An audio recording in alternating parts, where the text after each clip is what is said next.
সুন্দর হতে কেনা চাই। আজকাল একটা কথা সবার মনেই গেঁথে আছে যে কিভাবে নিজে সুন্দর দেখাবে। স্কুলে পরীক্ষার চিন্তার চেয়ে তাদের ক্লাসের সামনে সবসময় নিজেকে কিভাবে সুন্দর দেখাবে তা নিয়ে চিন্তায় থাকে। সে বাড়ির যে কোনো অনুষ্ঠানে যায়, সেটা বিয়ে হোক, মুন্ডন হোক, অন্য কোনো অনুষ্ঠানে সবচেয়ে বেশি সময় লাগে মেকআপ করতে, নিজেকে সুন্দর করতে।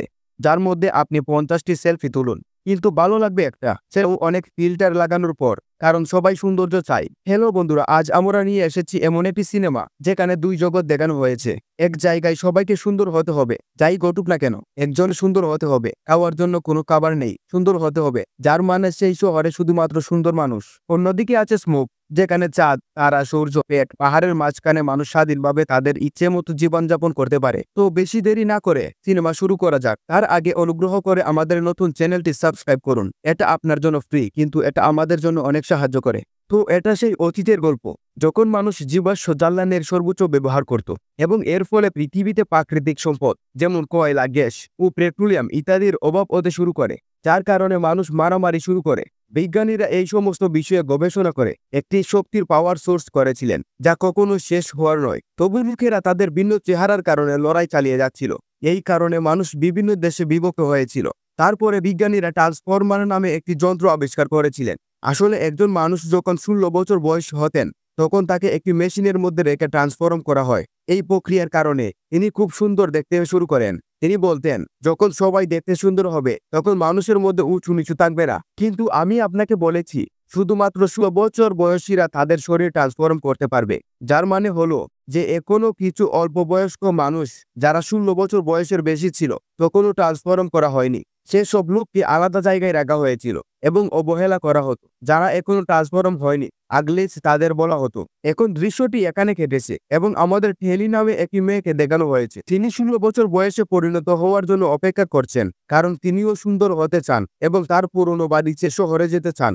কেবলমাত্র সেই লোকেরা শহরে বাস করতে পারে যারা ইতিমধ্যে রূপান্তরিত হয়েছে, যার অর্থ যারা সুন্দর। টেলি রাতে তার বন্ধুর সাথে দেখা করতে যায়। আসলে তারা দুজনই রাতে দেখা করত এবং দেখত শহরের লোকেরা কি করছে এবং তারা কিভাবে উপভোগ করছে। দুইজনেই শহরের ভেতরে যাওয়ার জন্য অনেক ইচ্ছে, তাই তিনিও 16 বছর বয়সী হওয়ার অপেক্ষায় ছিলেন। যাই হোক, এই সময় টালির 16 বছর হতে আর 3 মাস বাকি ছিল, কিন্তু তার বন্ধু ইতিমধ্যে 16 বছর বয়সে পরিণত হয়েছিল, তাই সে ট্রান্সফর্ম করতে যাচ্ছিল। পরের দিন টালি তাকে বলে যে ট্রান্সফর্মের পর তাকে ভুলে যাবে না। এতে তিনি বললেন, আমি তোমার জন্য অপেক্ষা করব। পরের দিন সকালে সবাই হলের ভিতরে গিয়ে বসলো, কারণ আজ তারা ট্রান্সফর্ম করতে যাচ্ছিল। সেখানে সকলের ইনচার্জ এনেছিলেন, যিনি সবাইকে নতুন শহরের জীবন দিচ্ছেন। যখন তার বন্ধুকে নির্বাচিত করা হয়েছিল, তখন সে রূপান্তর করতে গিয়েছিল, কিন্তু তারপরে টেলি সেখানে যেতে মোটেও ভালো লাগছে না। টেলি তার বন্ধুকে অনেকবার মেসেজ করে, কিন্তু তার বন্ধু উত্তর দেয় না। তারপরে সে তার সাথে দেখা করার জন্য মরিয়া ছিল, তাই কিছুর পরোয়া না করে সে শহরের ভিতরে চলে যায়, যেখানে সে ঘটনাক্রমে একটি মুখোশ খুঁজে পায়। মুখোশ পরার সাথে সাথে তাকে খুব সুন্দর দেখতে শুরু করে। পরে সে শহরের ভিতরে চলে গেল এবং কেউ তাকে চিনতে পারলো না। সে সরাসরি তার বন্ধুর কাছে গিয়েছিল এবং তার সাথে দেখা করে খুব খুশি হয়েছিল, কিন্তু তার সাথে কথা বলে সে বুঝতে পেরেছিল যে সে এখন পুরোপুরি বদলে গেছে। আগে যেভাবে টালির সঙ্গে ব্যবহার করতেন, এখন তা একেবারেই নেই। সে সময় চেয়ারের গার্ড টেলিকে স্ক্যান করে এবং সে জানতে পারে যে একজন অচেনা লোক এখানে এসেছে। পালানোর জন্য টেলি একটি পাওয়ার জ্যাকেট পরে। যখন সে বিলবোর্ড থেকে নিচে লাফ দেয়, তখন তো পড়ে যায়, কিন্তু পালাতে সক্ষম হয়। সে পালিয়ে যায় এবং একটি ব্রিজের কাছে লুকিয়ে থাকে, কিন্তু প্রহরীরা তাকে দেখতে পায়। এ সময় শ্রেয়া নামে একটি মেয়ে আসে। সে রক্ষীদের ফাঁকি দেয় এবং টেলিকে নিয়ে পালিয়ে যায়। টেলি খুব খুশি বোধ করে এবং তাকে ধন্যবাদ জানায়, এবং এভাবে দুজনেই বন্ধু হয়ে যায়। টেলি শ্রেয়াকে তার বন্ধুর কথা বলে এবং বলে যে সে আমার খুব ভালো বন্ধু ছিল এবং আমি তার সাথে দেখা করতে সরে এসেছি, কিন্তু রূপান্তরিত হওয়ার পরে সে সম্পূর্ণ বদলে গেছে। পরের দিন সকালে সে টেলিকে স্কেটিং শেখায়, কিন্তু টেলির জন্য এটা খুব কঠিন। তিনি টেলিকে তার বন্ধুদের সাথে পরিচয় করিয়ে দেন এবং তাকে পড়ার জন্য একটি বইও দেন। টেলি যখন বইটি পড়ে, তখন সে জানতে পারে পৃথিবীর বাইরেও অন্য একটি জগৎ আছে, কিন্তু টেলি এখন বিশ্বাস করে না। সে তাকে বলে যে পৃথিবীর বাইরে সত্যিই এমন একটি জায়গা আছে, যাকে লোকেরা স্মোক বলে। ডেভিড নামের একজন লোকের এমন একটা পৃথিবী আছে, যেটা আমাদেরকে স্মোকের কাছে নিয়ে যেতে পারে এবং সেখানে তারা স্বাধীনভাবে তাদের জীবনযাপন করতে পারে। কিন্তু এই সব শুনেও টেলি বিশ্বাস করে না। সে বিশ্বাস করেছিল যে এই পৃথিবী ছাড়া আর কোনো জগৎ নেই। কিন্তু যখন সে টেলির সাথে বেরিয়ে আসে, এই লোকেরা তাদের রিংগুলি সরিয়ে দেয় যাতে তাদের ট্র্যাক করা না যায়। এ তাকে বলে সে আমাদের এমন এক জগতে নিয়ে যায় যা এখন ধ্বংস হয়ে গেছে। এই পৃথিবীতে বাস করা মোটেই যোগ্য নয়। টেলিকে বলে যে তুমি আমাদের সাথে আসতে চাইলে আসতে পারো। তুমি একটি বিস্ময়কর পৃথিবী খুঁজে পাবেন। খুব ভালো, এখানে কোনো বৈষম্য নেই। মানুষ যেমনই হোক না কেন সুন্দর বাঁচতে পারবে। ওই ডেভিডের সাথে স্মোকে থাকতে যাচ্ছি এবং আমি তাদের একটি অংশ হতে পেরে খুব খুশি বোধ করব।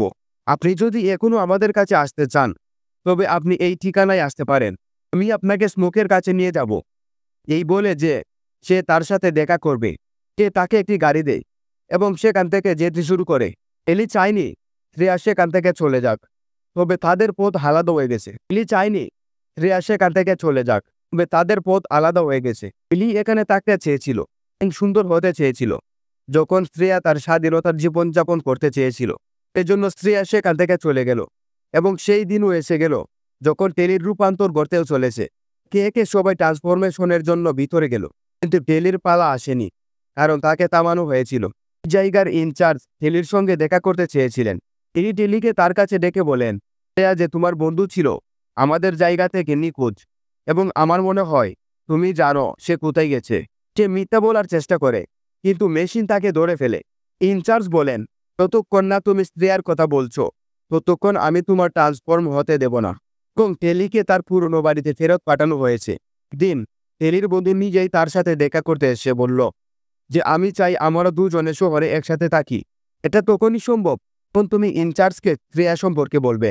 তাকে শুধু ইনচার্জের সাথে একমত হতে হবে, তাহলে শহরেও আসতে পারবে। এই সম্মত হন এবং ইনচার্জের কাছে সত্য বলার জন্য প্রস্তুত হন। এখন ইনচার্জ নিজেই টেলিকে সত্য বলেন যে বাইরে ডেভিড নামে একজন আছে যে শ্রেয়াকে অপহরণ করছে এবং তার মন নিয়ন্ত্রণ করছে। ডেভিড বিপজ্জনক এবং আমাদের বিশ্বকে ধ্বংস করার জন্য একটি অস্ত্র তৈরি করেছে। আমি চাই আপনি আমাদের দলে যোগ দিন, যাতে আপনি ডেভিডের কাছে পৌঁছাতে পারেন এবং আপনার বিশ্বকে বাঁচাতে পারেন। হওয়ার আগে সে টেলিকে একটা লকেট দেয়, বলে যে এই লকেটটা তোমাকে সাহায্য করবে। তাকে শ্রেয়া দিয়েছিল। ঠিকানায় যাই এবং বনের মাঝখানে একটি ট্রেনের ট্রাক দেখতে পাই। অনুসরণ করার সময় একটি ফুলের ক্ষেত্রে পৌঁছায়। বিশ্রাম নেওয়ার সময় টেলি ঘুমিয়ে পড়ে, কিন্তু যখন সে জেগে উঠে সে দেখে যে মাঠে আগুন লেগেছে। মুহূর্তে ডেভিড, যাকে তিনি ইতিমধ্যেই চেনেন, তার সামনে উপস্থিত হন। টেলির লেগেজ চেক করেন, তিনি একটি ট্র্যাকার খুঁজে পান। ডেভিড ফেলে দেয়, কারণে ইনচার্জ জানতে পারে কোথায় আছে এবং তার লোকদের সেখানে পাঠায়। ডেভিড টেলিকে তার বন্ধুদের কাছে নিয়ে যায়, কেন সে শ্রেয়ার সাথে দেখা করে। শ্রেয়াকে দেখে খুব খুশি, কারণ সে এখানে এসেছিল শুধুমাত্র তাকে বাঁচাতে। চার্জের নির্দেশে টেলি এসেছিল। সে এখনও শ্রেয়াকে একথা জানায়নি। জিজ্ঞেস করে কে তাকে লকেট দিয়েছে। মিতা বলে যেটা আমার বন্ধু। এর দিন টেলি এবং তার দল একটি মিশনে যায়, যেখানে তারা ফুল পুরাতে যাচ্ছে। টেলি বুঝতে পারছে না কেন তারা বিদ্যুতের উৎস হিসেবে কাজ করে ফুল পুরাচ্ছে। বলে যে ইনচার্জ আপনাকে মিথ্যা বলছে, এগুলি আশেপাশের ক্ষেত্রগুলিকে অনুর্বব করে দিয়েছে, তাই আমরা পুড়িয়ে দিচ্ছি। ইনচার্জের লোকজন সেখানে পৌঁছালে ডেভিড ও তার দল ফুল জ্বালিয়ে দিচ্ছে। ঘটনাক্রমে হেলিকপ্টার থেকে নিচে পড়ে যায় শ্রেয়া। শ্রেয়াকে বাঁচাতে টেলি তার জীবনের ঝুঁকি নেয়। ইনচার্জের একজন সৈন্য লোকজনকে ধরতে গেলেও তারা হেলিকপ্টারে ফিরে আসে। এখন সবাই মনে করছে টেলির কারণেই এইসব হয়েছে, কিন্তু যখন সবাই জানতে পারে যে টেলির নিজের জীবন ঝুঁকি নিয়ে শ্রেয়ার জীবন বাঁচিয়েছে, তখন তারা টেলিকে বিশ্বাস করতে শুরু করে। এখন সবাই টেলিকে তাদের দলে অন্তর্ভুক্ত করে এবং তাকে স্মোকের কাছে নিয়ে যায়। সেখানে টেলি প্রথমবারের মতো পৃথিবীকে দেখে। সেখানে সবাই নিজ ইচ্ছার মালিক ছিলেন, তাদের শুধু কাজ করতে হতো যাতে তারা খাবার ও পানি পায়। সেখানে শ্রেয়ার অনেক দিন হয়ে গেল। তারপর একদিন শ্রেয়া তাকে জিজ্ঞেস করে সে এখানে থাকতে চায় নাকি ফিরে যেতে চায়। তিনি নীরব থাকেন, যার অর্থ তিনি এখনও এখান থেকে যেতে চেয়েছিলেন বা বিভ্রান্ত ছিলেন, কারণ তিনি এখন পর্যন্ত জানতেন না কে সত্য বা কে মিথ্যাবাদী। আসলে ইনচার্জ এক কথা বলেছিলেন, ডেভিড খুবই বিপজ্জনক ব্যক্তি এবং তার কাছে অস্ত্র আছে। কিন্তু সেখানে আসার পর টেলি জানতে পারলেন যে ইনচার্জের কথা মতো কিছুই নেই। ডেভিড টেলিকে বুঝাতে চেয়েছিলেন, তাই তিনি টেলিকে তার বাবা মায়ের কাছে নিয়ে আসেন, যারা এই শহরের সম্পর্কে খুব ভালো জানেন। ডেভিডের মৃত ইনচার্জ টেলিকে শহরের সম্পর্কে যা বলে আসলে টেলি অবাক হয়।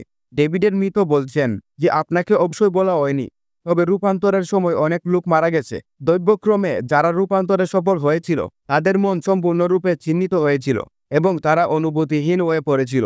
তিনি ভি করছেন তাই আমরা সেই জায়গাটি ছেড়ে এখানে দৌড়ে এসেছি এবং আমি আমার ল্যাবে একটি সিরাম নিয়ে কাজ করছি যা মানুষকে আবার নিরাময় করতে পারে। ইনচার্জ তার ল্যাবে একটি ন্যানো সিরাম রেখেছেন।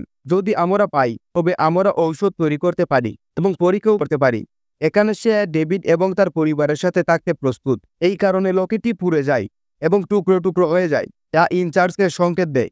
আসলে এটি একটি সংকেত যা ইনচার্জ লর্ড পুরানো থেকে পেয়েছিলেন। সিগন্যাল পাওয়ার সাথে সাথে তার লোকজন নিয়ে এই গ্রামে চলে আসে। ডেভিডের বাবাকে জিজ্ঞাসা করা হয়েছিল ডেভিড কোথায়, কিন্তু তিনি কোনো উত্তর দেননি। উত্তর না দেওয়ায় টেলির বন্ধু ডেভিড মারা যায়। টেলি ডেভিডকে মেরে ফেলে দেখে রেগে যায়। তাই তিনি ইনচার্জের সামনে এসে চিৎকার করে বলেছিল, তুমি কাউকে মারবে না। এই কথা শুনে সবাই নিশ্চিত হন যে টেলি ইনচার্জের সাথে মিশেছিল এবং তার কারণে ইনচার্জ আর লোকজন নিয়ে এখানে আসতে পারেছে। ইনচার্জ গ্রামের সব লোককে ধরে নিয়ে যায়। তারপর টেলি একটি সুযোগ পায় এবং সে পালিয়ে যায় এবং একটি প্রচণ্ড বিস্ফোরণ ঘটায়, যার ফলে ডেভিডও পালানোর সুযোগ পায়। দায়ুদের সঙ্গে যারা ছিলেন তাদের সবাইকে তুলে নিয়ে তার সঙ্গে নিয়ে গেলেন। টেলি যখন ডেভিডের কাছে আসে তখন ডেভিড তার উপর রেগে যায়, কিন্তু টেলি তাকে বলে তা ঘটেছিল তা অজান্তেই ঘটেছে। আমি এমন কিছু চাইনি। এখন আমি নিজেও এই গ্রামে থাকতে প্রস্তুত। আমি এখনো আপনার এবং আপনাদের মানুষের সাথে আছি। আমি তাদের বাঁচাতে প্রস্তুত। এখন টেলি ডেভিডের সাথে শহরের ভিতরে যায়। সে আগেও শহরে এসেছিল, সে কারণেই সে পথটা খুব ভালো করেই জানতো।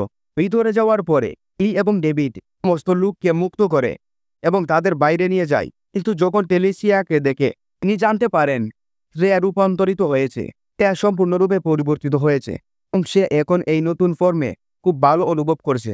একই সময়ে ইনচার্জ এখানে এসে তাদের তিনটিকে তুলে নিয়ে মেশিনের ভিতরে রাখে, কারণ তিনিও এই লোকদের রূপান্তর করতে চেয়েছিলেন। কত তাড়াতাড়ি যন্ত্রটি শুরু হয়েছিল। এমন সময় ডেভিডের বন্ধু হেলিকপ্টারে এসে গুলি চালাতে শুরু করে। গুলি চালানোর ফলে আগুন লেগে যায় এবং মেশিনটি বিকল হয়ে যায়। মেশিন বন্ধ থাকার কারণে এইসব মানুষের জীবন রক্ষা পায়। এই সময় ডেভিডের মা সুযোগ নেয় এবং সিরাম চুরি করে। ছুটে যেতেই টেলির বন্ধু তাদের সামনে চলে আসে। সে ডেভিডের সাথে মারামারি শুরু করে এবং সে ডেভিডকে অনেক মারতে থাকে। ডেভিডকে বাঁচাতে এর মধ্যে আসে এবং তার বন্ধুকে ধাক্কা দেয়। এ কারণে সে নিচে পড়ে ধ্বংস হয়ে যায়। এখন এই লোকেরা সুযোগ পেয়ে সবাই শহর ছেড়ে চলে যায়। এখানে আসার পর ডেভিডের মা বলেন, আমাদের হাতে এখন সিরাম দুটোই আছে এবং এর সাহায্যে আমি ওষুধ তৈরি করতে পারি, কিন্তু কথা হলো এই ওষুধটি কার উপর পরীক্ষা করব। ইলি বলছেন যে আমরা তার উপর এটি পরীক্ষা করব, কিন্তু শ্রেয়া প্রস্তুত নয়, কারণ এখন সে সুন্দরী হয়ে উঠেছে এবং সেরকমই থাকতে চায়। তার উপর টেলি বলে যে ঠিক আছে, কোনো সমস্যা নেই, আমি আপনাকে এই পরীক্ষাটি সম্পূর্ণরূপে সাহায্য করব। আমি সুন্দর হওয়ার পর এই ওষুধটি ব্যবহার করব এবং যদি আমি আবার ভালো হয়ে যাই তাহলে আমরা সবাইকে সুস্থ করতে পারবো।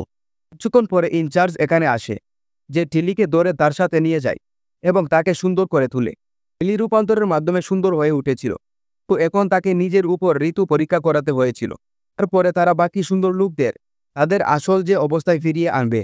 এখন টেলি সেই লোকদের সাহায্য করার জন্য সম্পূর্ণ প্রস্তুত ছিল, যার সাথে এই গল্পটি এখানেই শেষ হয়।